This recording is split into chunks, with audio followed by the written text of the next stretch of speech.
Followed by our murder mystery play. We'll have a brief intermission after Act 1, and then we will resume with Act 2 after we look at clues and so forth. Before we start, however, given our current situation with Ukraine, I'm going to invite Phil Silvers. Phil, where are you? Oh, Phil, who is one of our board members, to lead us in a moment of silence.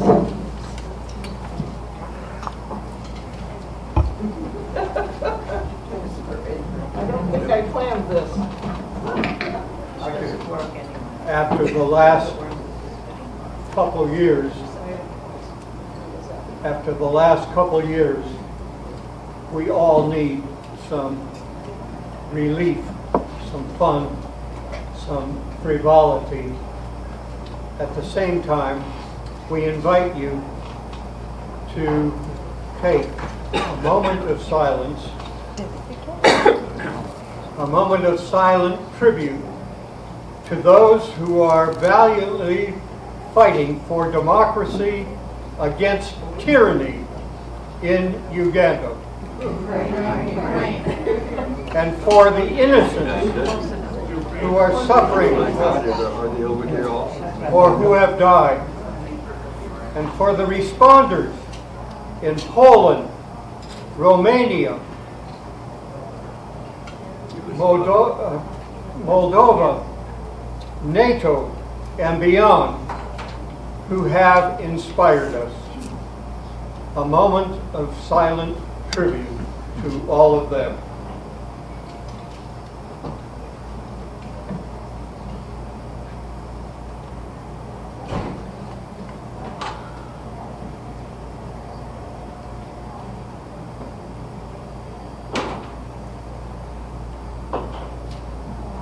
Thank you. Thank you very much. Thank you, Phil. I want to remind folks that we are doing a 50-50 raffle. Ellen and Carolyn, raise your hands if you want to get tickets. They'll be coming around to the tables too. You may have already purchased yours. And then we're going to start this evening with a rousing round of Down by the Old Mill Street. You'll find your words in the program. Sing out. Down by the old mill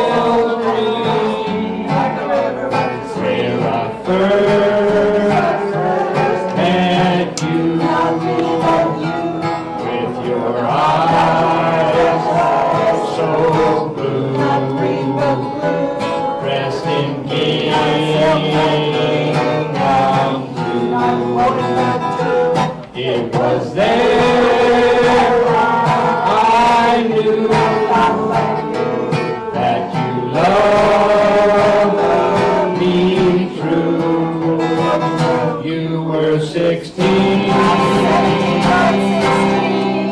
my village queen, down by the old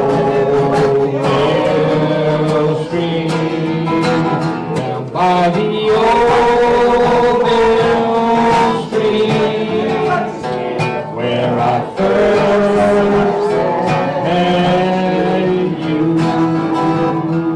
with your eyes so blue, dressed in gingham blue.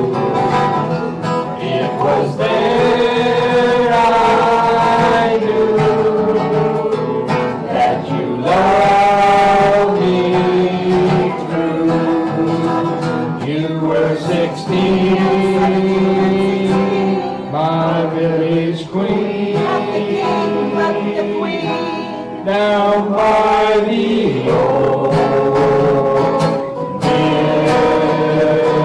stream. River but the stream.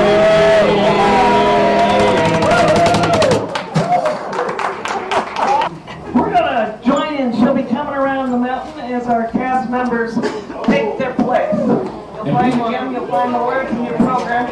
I invite you to move your chairs, get comfortable. If anybody wants to move a little closer or whatever, feel free. Yes, and Okay. we want everybody to participate in. Sing loud and do the actions. These two young ladies will be teaching you the actions. Follow them closely. She comes, yee-haw! She'll be coming round the mountain when she comes, yee-haw! She'll be coming round the mountain. She'll be coming round the mountain. She'll be coming round the mountain when she comes, yee-haw! She'll be riding 6 white horses when she comes. Oh, yeah! She'll be riding 6 white horses when she comes. Oh, yeah! She'll be riding 6 white horses. She'll be riding 6 white horses. She'll be riding 6 white horses when she comes. Oh, yeah! Yee-haw! We will all come out to meet her when she comes. Hi, babe! We will all come out to meet her when she comes. Hi, babe! Will we all come out to meet her? Will we all come out to meet her? Will we all come out to meet her when she comes? Hi, babe! Whoa, Jack! Yee-haw! Now, I'm not seeing too many actions out there.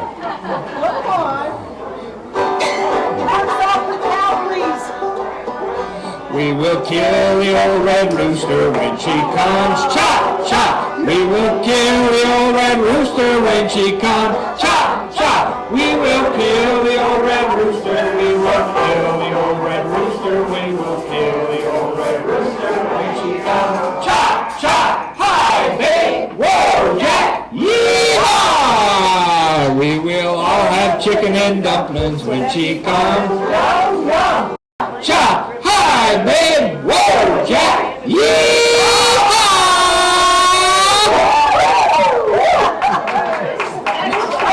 Anyway, that was great singing. As you have probably figured out, we are all part of the action happening tonight. We need your help in responding to the stage action. So when you are cued, please join in. No need to practice, as I'm confident that our audience of intelligent devs, as if there's any other kind. Oh, wait, there's cinema.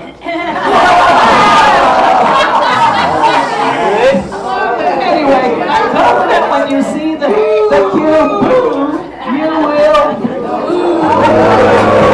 Oh, you guys are good. Okay. So, the time is fall 1918, and it's a Saturday night. The place, Montezuma's Hotels Restaurant in Fairbanks, Arizona. Not Alaska, Arizona. In fact, it's right off from Route 82. But I digress. Tables are set up. Folks are having drinks at the bar and at tables. And Ruby and her husband, Robert Richfield, are sitting at one of the tables.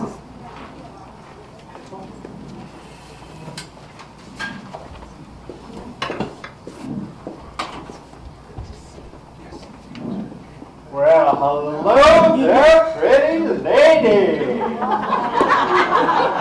Now, don't be shy. You know who I am. I'm Ben Stuyvesant, a rancher in these parts. I've done some business with your husband, Robert, over there. Oh, take my kerchief. I'd be honored if you would. Thank you. I seem to have forgotten mine. You have no cause to do that! If you kiss my wife's hand, Ruby, what got into you? Well, he offered me his kerchief. I had a cough, and I forgot mine. I know he had no right to take advantage. You hear that, Stuyvesant? You dishonor my wife, and that dishonors me. Come on, Robert. I meant no harm. We're business partners. I don't care. We may be business partners, but we are not friends. I don't like the way you go flirting behind your wife's back and their husbands. You're shameless. Meet me outside with your gun. Robert, please don't go. He didn't hurt me, and he might hurt you. Well, let's go. I'll not be dishonored. Not gonna come to any good. They all listen for gunshots, but none are heard.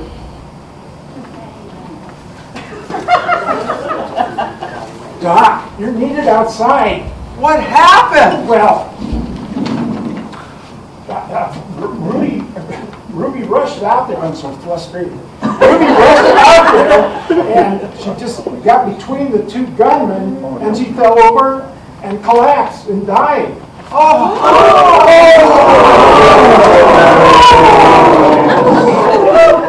What could have happened? We have heard no gunshots. There's never been a good duel. She can't be dead, Doc. She can't be dead. I'm sorry, Robert.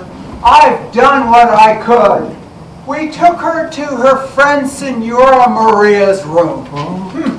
Justice of the Peace, Mary Townsend, enters. What's going on here?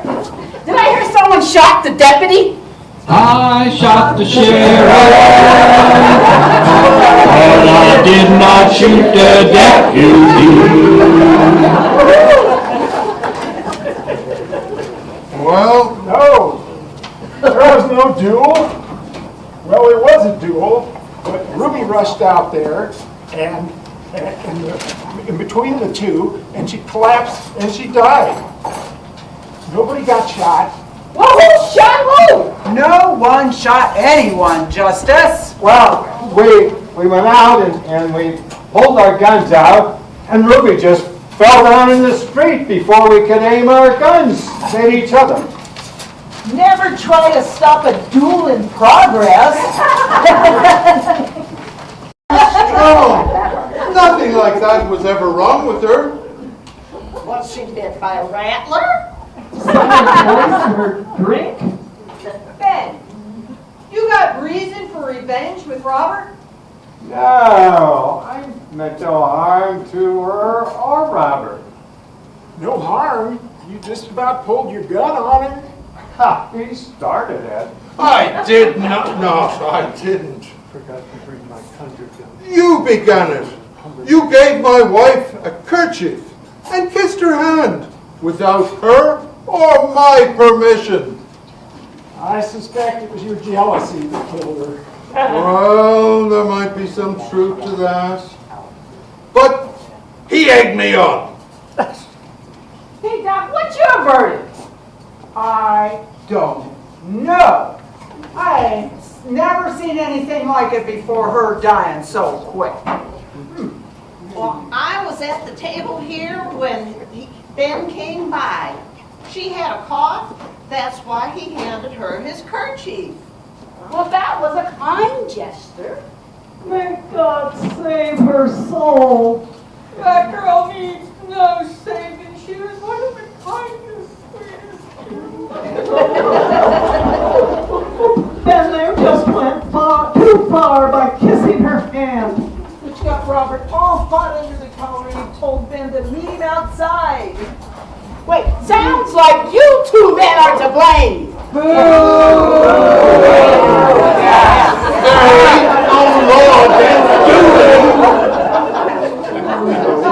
There ain't no law against dueling.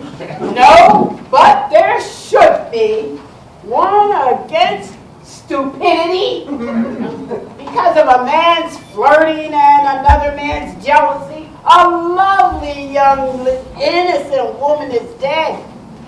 And now you're a widower, Richfield. And you, Stuyvesant, you have a young woman's death on your conscience. Well, if you have one. Of course I have a conscience. He also has a wife.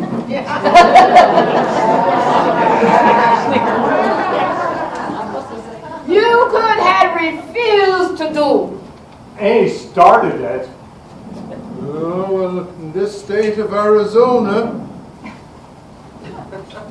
In this state, in this great state of Arizona, I have every right to defend my innocence.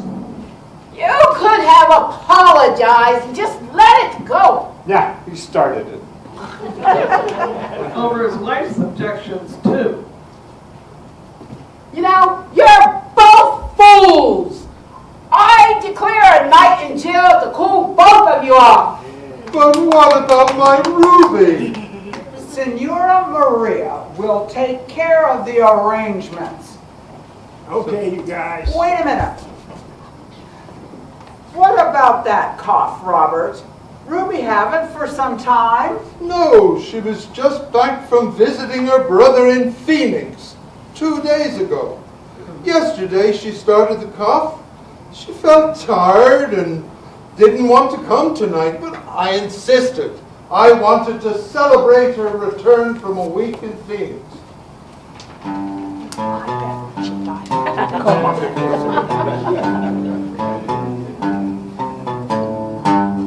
Well, that sounds like a common cold. You know, her condition reminds me of a notice I saw in today's Green Valley News. Look at this. What a sorry state the world is in when we have to send our boys to fight the Huns. You know, strange army disease befalls troops in eastern U.S. You've heard of this stuff? Just what you showed me. I don't read much. Well, my cousin in the service wrote and told me that some of his army mates overseas died pretty fast of a mysterious disease. What if Ruby had this strange army disease? Hey! We don't need any rumors stirring folks up. Well, I guess she wasn't in the army. Well, her brother was. She was visiting him because he had a medical leave. From overseas? No, from the East Coast. Well, I don't know if she died of that army disease or not. I advise caution and all go home for now. Come along, you two. Maybe a night in the cooler will help cool that.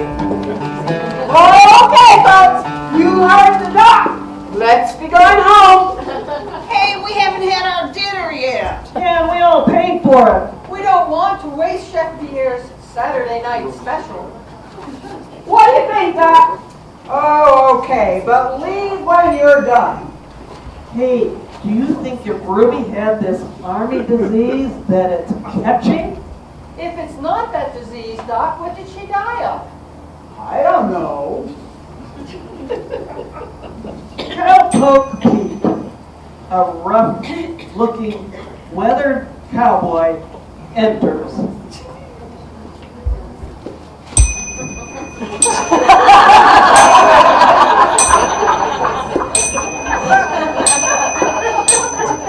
What's the ruckus? What's going on? What's the commotion? Richfield's wife died. Maybe some foreign disease. Oh, shame. Oh, such a pretty lady. Can't say that about her husband. Why not? Well, he overcharges people. You know, poor people like some of us in that mercantile of his. And Ben, oh, don't get me started on Ben. Oh, This place, I reckon he's going to close real soon from his debts, real soon. Doc, Ben Stuyvesant and Robert are dead.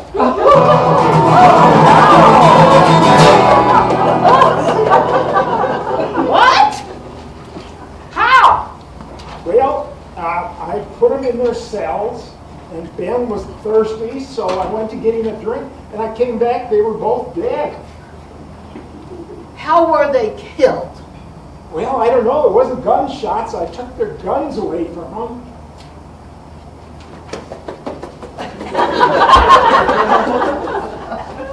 Doc, is it true? Both Ben and Robert? You say Ben and Robert? Ben and Robert, Is it true, Doc? Yep, both dead. It wasn't a struggle, and there's no blood. So their mouths were foaming. Figure it's poison. I took my troubles down to rag. You know that gypsy with that coquette too. She's got a bed down on 34th and 5. She's selling little bottles of love potion number 9. Makes you wonder who'll be next. Maybe it's that foreign disease. Were there any witnesses? No, I was the only one in jail, and when I left to get a drink for Ben, I came back and they were both dead. Oh, no witnesses. Oh, why, both of them dead?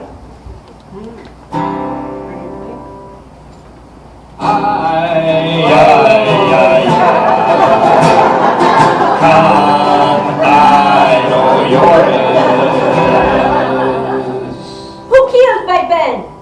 Who did it? Senora Maria, we don't know who did it yet. But you saw them alive in the jail, right? Well, I saw them alive, and then I left for a minute, and I came back. They were both dead. Well, maybe somebody here in the audience spiked their drinks. Could be. Some poisons take time. Maybe they poisoned each other. The ultimate duel. They were business partners, not enemies. Businesses can fail. Someone didn't like them. Chef Pierre Laprise. Chef Pierre, where's the beef? Where's the beef?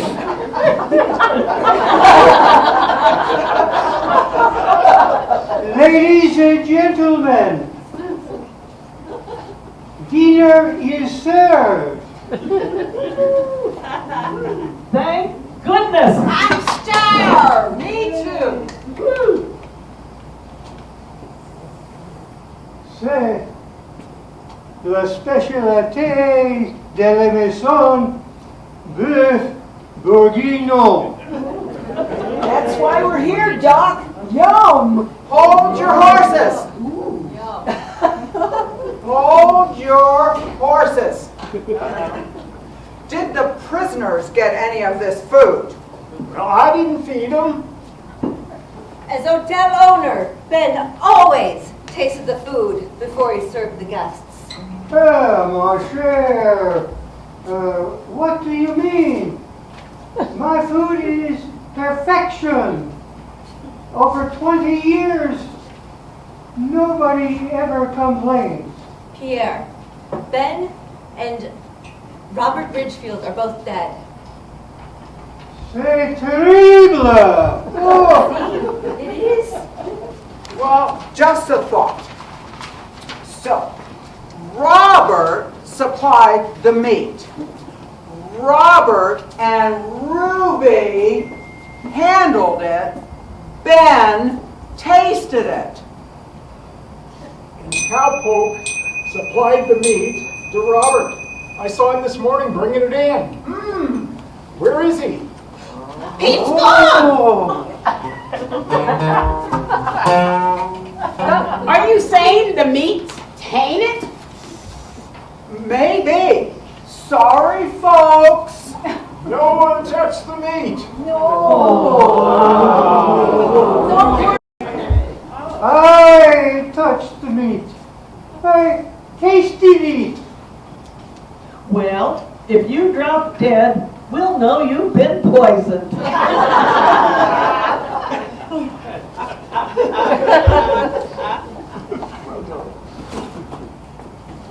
Mon Dieu! Mon Dieu!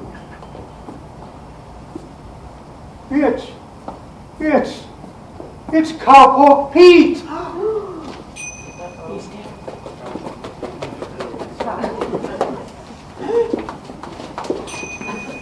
Oh, no.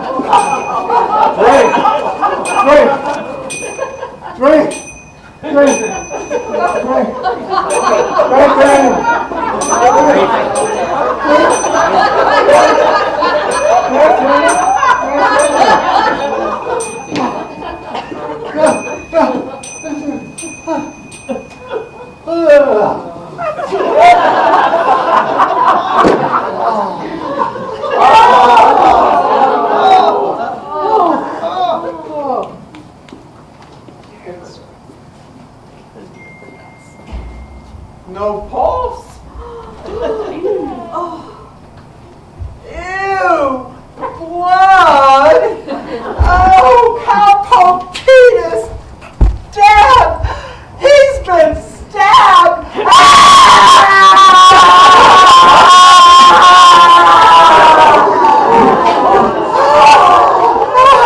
Calm down, folks, calm down. The air is a little shaky over here, but I think he's going to be okay, so I don't think it's the meat. But we're going to take a little break now and give you a chance to talk about who might have done these evil deeds. And while we're doing that, Doc and I and the Justice will get together and talk about and see if we can't solve these evil murders. And now we're going to find out what actually happened. And you can rest assured, Act 2, as always, is a little shorter than Act 1. So, anyway, okay, let's take it away. Doc, I went to get Ruby's body to take her to the funeral parlor, and she's gone.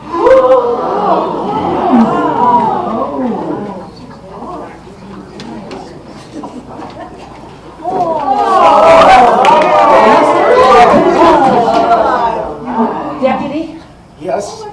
I want to turn myself into the law. I poisoned my husband and Ben Stuyvesant. They were criminals. They defrauded their customers and their creditors. Ben had gambled away the hotel. It was going to close tonight until Ben reached out to Robert, and Robert bought it in his name. They had a buyer who was going to sign the papers tomorrow. The two would make a considerable profit. How come you took the law into your own hands? Because sometimes the law takes too much time. We heard about their plot last night. We had to act quickly. You're deputy, page 14.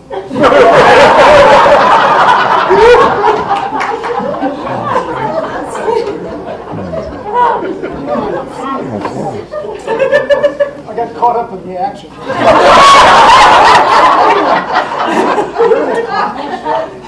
Accomplice? I can't even say that. You're an accomplice, Senora Maria? Si, senor. But you killed your own husband? We could not remain married to crooks. I told Robert I was going to turn them in. He threatened to kill me. I went to Senora Maria. She chloroformed me in the street, and I was taken to her room. Wait!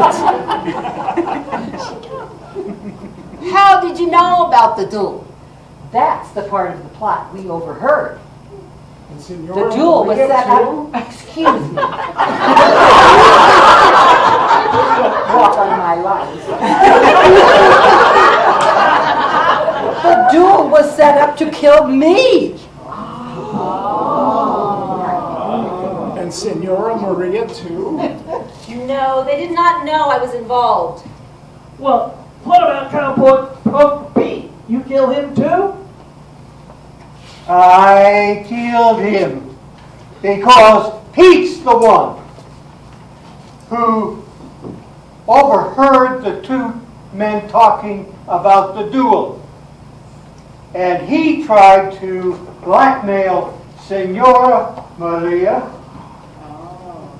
If he told her everything he knew what was going on, then she could arrange that he would provide the meat, all of the meat for the hotel. Chef Pierre, how did you know about all of this?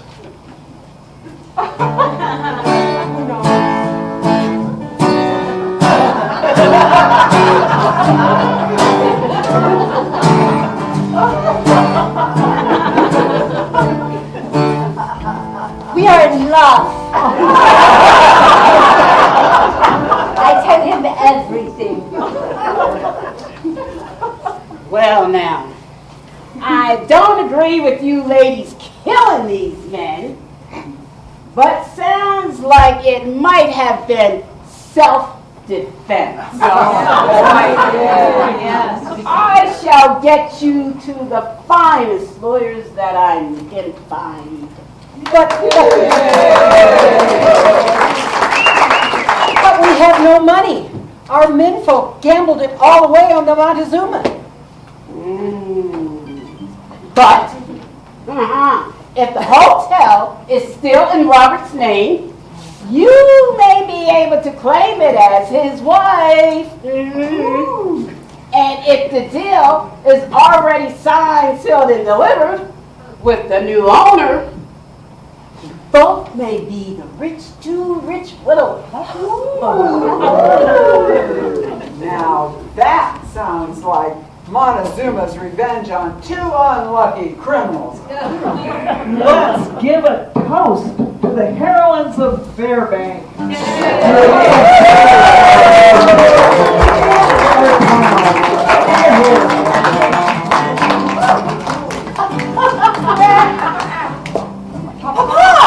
Hola, Maria mía.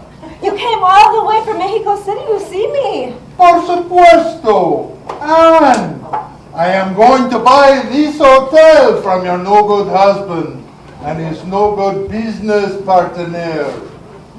Papa, come sit. We have much to tell you.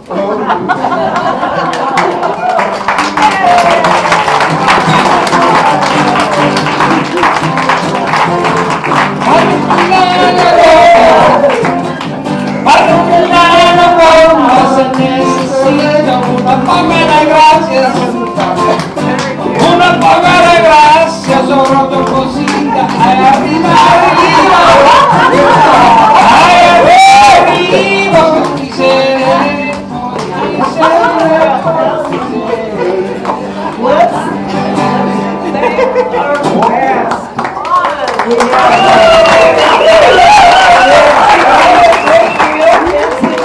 Martinez, who is Dutch side.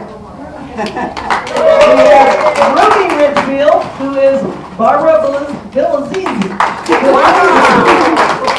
Sorry, I slaughtered that. Ben Stuyvesant, who is Matt Boyd. Yay! And Senior Maria, who's Laura Nastasi. And the deputy, Dean Josie. Now, playing a dual role is Cowpoke Pete, with his other hat on. And Justice of the Peace, Anita Smith. And Doc, Helen Boyd. And of course, we can't forget Chef Pierre, who's still serving. And our guest number one, is Linda Beasy. is guest number 2. And guest number 3 is Lois Nye. Guest number 4 is Carolyn Chaucy. And played a dual part as Zia Maria's father as well. So,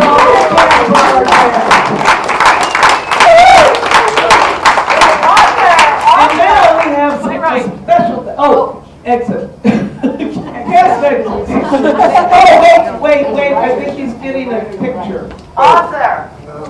Yeah, we're getting, okay, music to exit 9. Am I forgetting? Author. We're getting to that. Yo no soy marinero, soy capitán, soy capitán, soy capitán. Keep singing. Here's the music.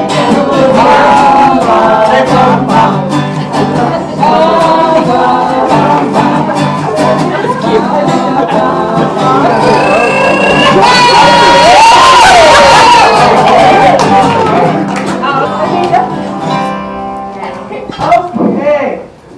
Doug, would you please bring me the bouquets? You look so beautiful. So, I would like to do our playwright, Manaki Elliott. Thank you.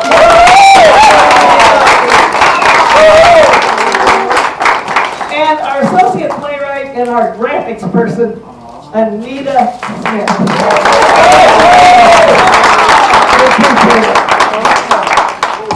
And we have a special gift.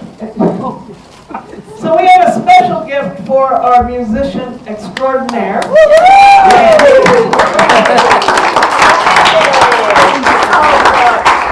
is a gift. Remember. Yes, ukulele. Oh,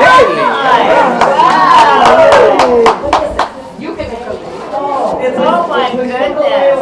Oh,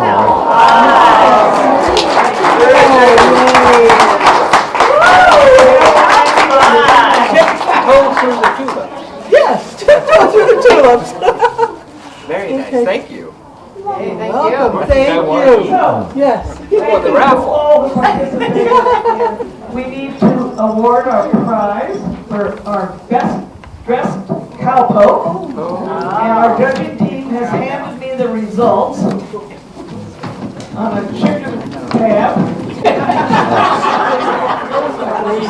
And our award, honey, do you have the award?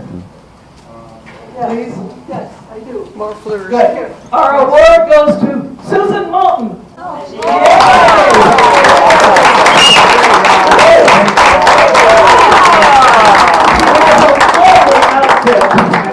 And the award is a margarita maker, and Susan will be over later.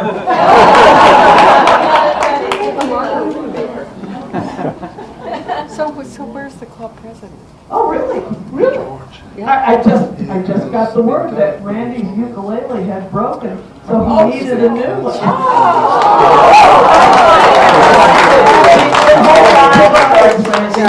Yeah. Is that you talking about George? Okay, next we have our 50-50 raffle. Oh. And I need a volunteer to come up and draw a ticket. Okay, don't be shy. Up a bunch. What? Mix them up a bunch before. All right, I'm mixing them up. Here comes our deputy. Keep it honest. Keep it on. Who's right on time for this. Go ahead. Is it red or blue? Okay, last 3 digits, 334. We're so close. 334. Woo! Yes. So we had $217, which of course divided by 2 leaves a 50 cents, but we rounded it up, and you'll get $209. 100.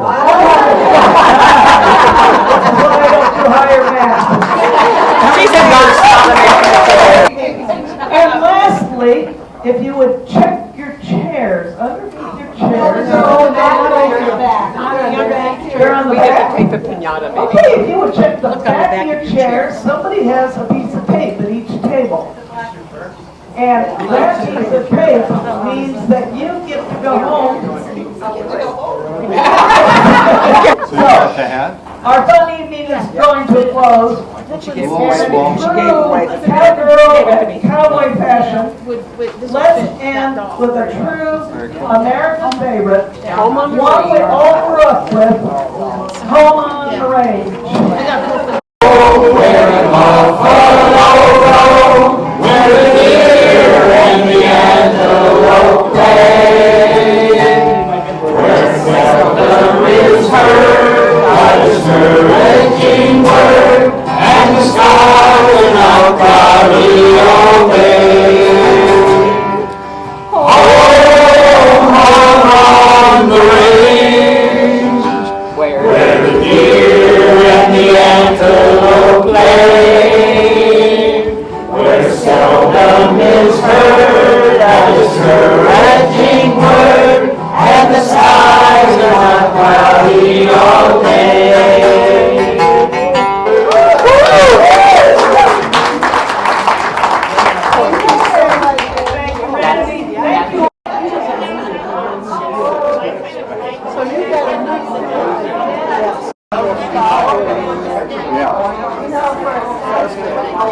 I didn't know it would end up this way. I was And to our director who did a fabulous job, Davy Davis. Although I call her honey because she's my wife. Thank you. I love doing this. It was good. Thank you to everybody. This was fun.